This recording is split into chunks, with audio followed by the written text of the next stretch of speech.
ప్రభువు సమర్థుడు. బైబిల్ గ్రంథం చెప్తున్న మాట ఏంటంటే, భక్తులైన వారిని దేవుడు శోధనలో నుండి కాపాడుటకు సమర్థుడు.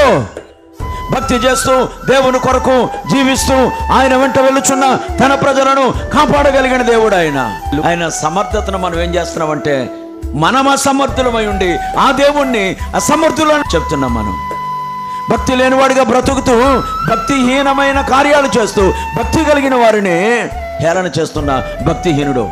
ఈజ్ ఏబుల్ టు డూ, చేయగలిగిన సమర్థుడు, రక్షించడానికి సమర్థుడు, విడిపించడానికి సమర్థుడు, పోషించడానికి సమర్థుడు. నేను పోషించగలిగిన దేవుడే.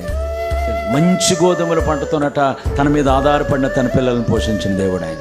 కొండ తేనెతో తృప్తిపరిచిన దేవుడట.